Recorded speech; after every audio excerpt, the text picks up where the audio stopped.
Hey guys, I am here today with Audrey Mackey from the Michael Mackey Project, and I am so excited to learn more about this. I met you, I'm trying to think now, where did we first meet? Was it Swiftly? It was through the chamber emails. I saw your guys' opening. So exciting. Another here. positive thing about the chambers. Right? Gotta love the chambers Yeah. for sure. So well, I want to hear your whole story. I mean, you've told me a little bit, and I'm excited that you're gonna eventually do your podcast here. yes. But I would love for you to just go more in depth, right? Yeah. I think something that I have always wanted to do was form a 501c. Mm-hmm. And I think it's really important to understand that, you don't just start a 501c. Yeah. Right. There's a lot that goes into it. Yeah. So tell us your story. Yeah. So the Michael Mackey Project started in honor of my son, Michael. He actually just had his 6th birthday the other day. So big boy now. He's one of 4 kids. And Michael's journey through life has been a little difficult. He has a rare form of epilepsy called Lennox-Gastaut syndrome. So he has developmental delays. He's autistic. He's nonverbal. And we had, the first 3 years of his life was just medical care.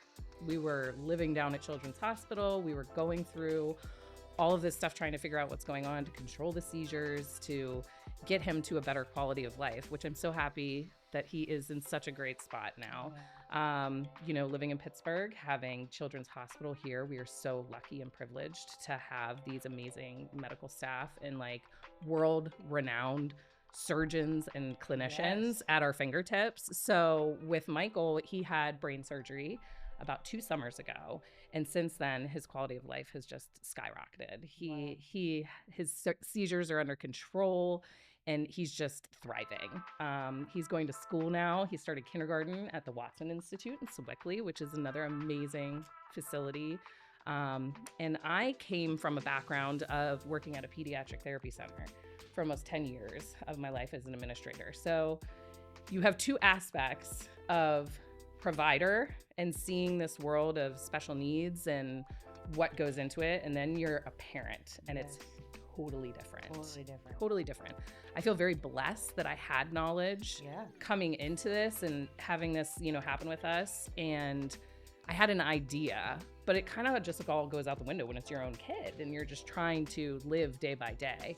So now that he's good, about a year ago, I was like, especially in the North Hills of Pittsburgh, there are amazing nonprofits and providers that do different things, whether they're sports or whether they're community events, but there's not a ton in the North Hills area. That I was like, wait a minute. I was like, I have 3 other kids that are very active.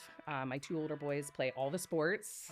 We're at a field of some sort, all year round. And I was like, why aren't we doing more for these neurodivergent children and young adults? Because it's a whole world that it's like, you're constantly told as a special needs parent what you can't do. Your kid can't do that. You can't do that. There's no way you can do that. We say as a badass mom, right? We're like, no. We're going to tell you what we can do, and we're going to show you what we can do.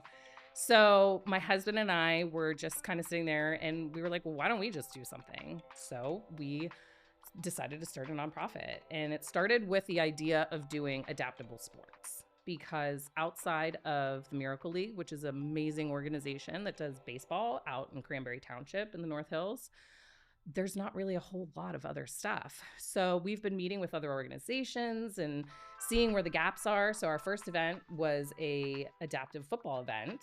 Oh, cool. And we did it with the high school kids at Pine Richland and the youth football organization.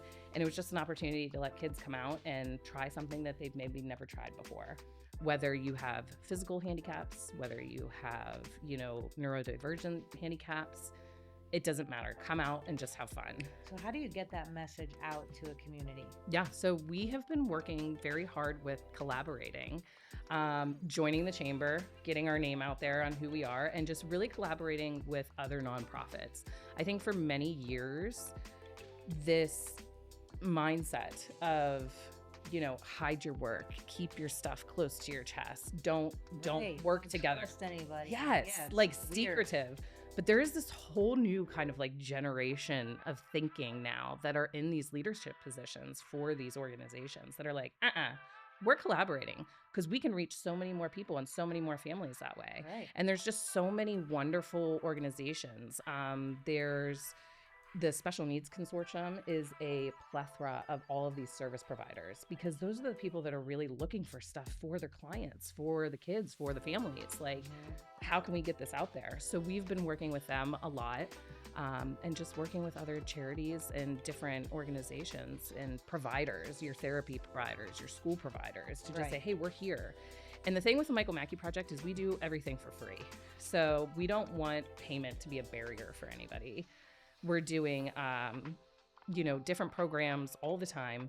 We're just wrapping up our Hoops and High Fives program, but it's just such a joy to be able to bring that for free because there are a lot, especially when you're caring for somebody who has diverse medical needs. The bills do tend to pile up, and there are supports out there, but it can be a deterrent when there's a large price tag to partake. Myself with typical kids that are doing sports, it's expensive. It's very pricey. And very competitive. Yes, exactly. You got your private coaches, you got, the best bat, the best this, and it costs a lot of money. So we're very happy to have partners and sponsors that allow us to bring these services.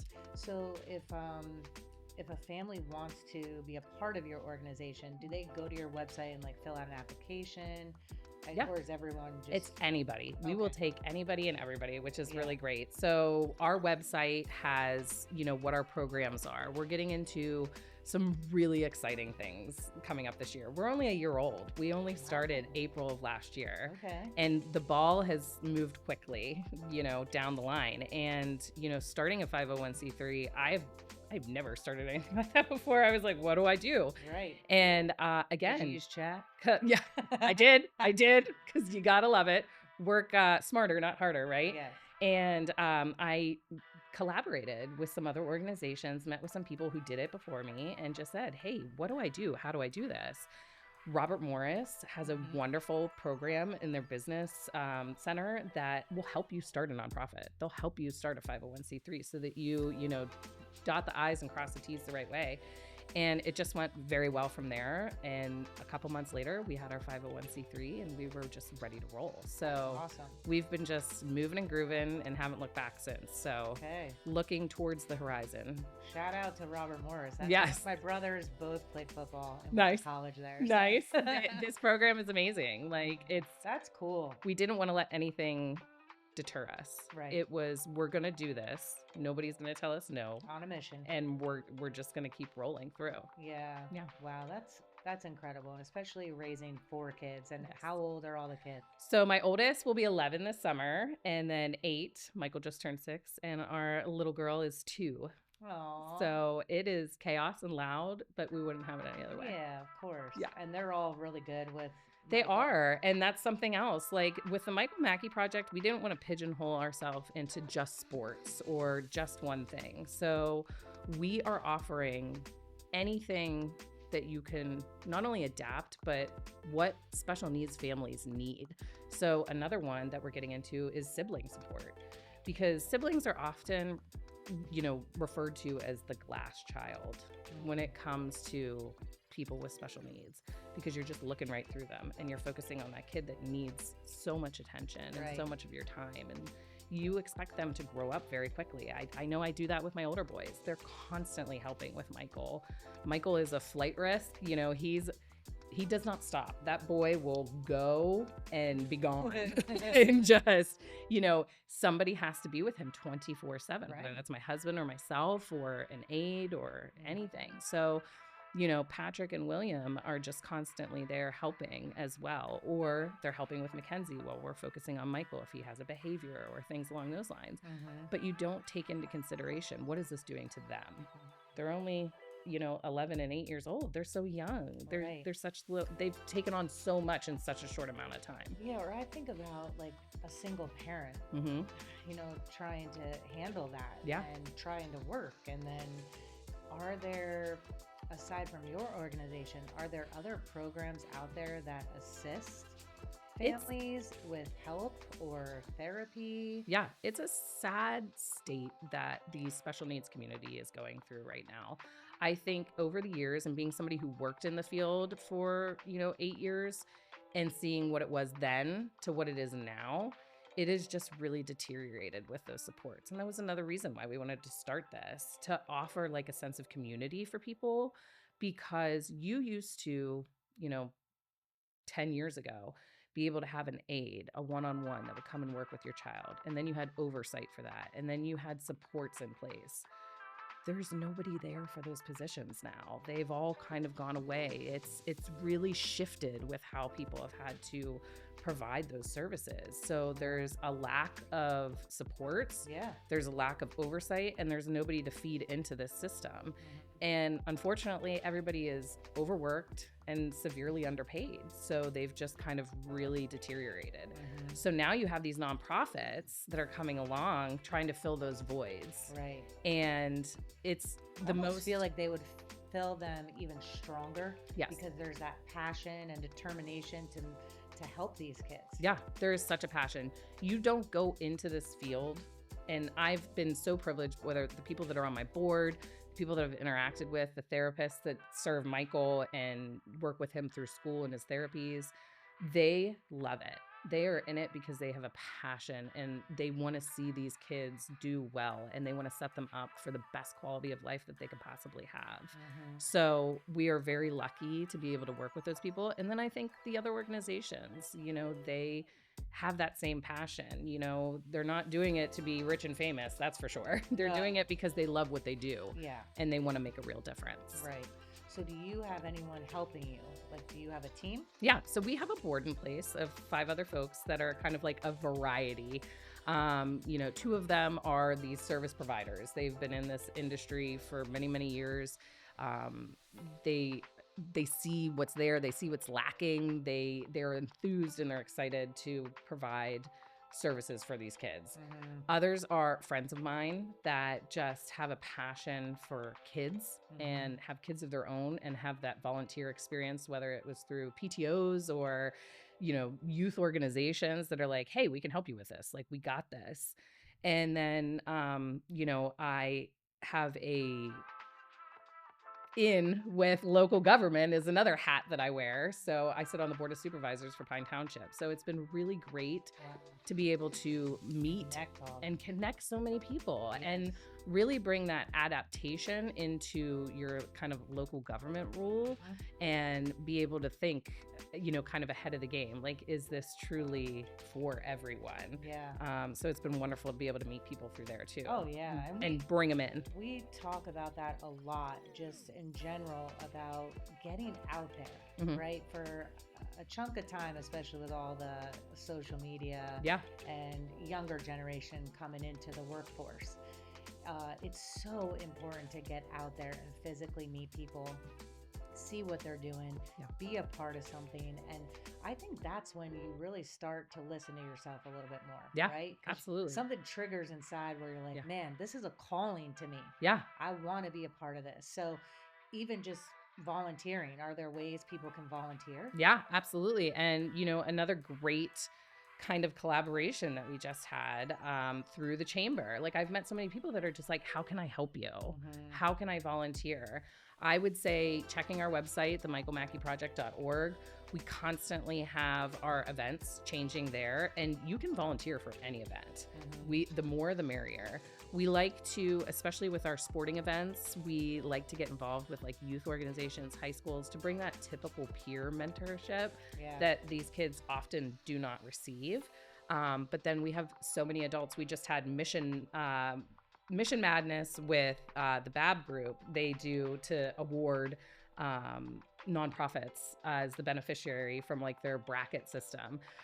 We had a gentleman come out and just volunteer because he loves basketball. We had our MVP program, MVP Madness, which kind of went hand in hand with their organization, but we did like a basketball adaptive event, and it was wonderful. We just had it at Pine Community Center.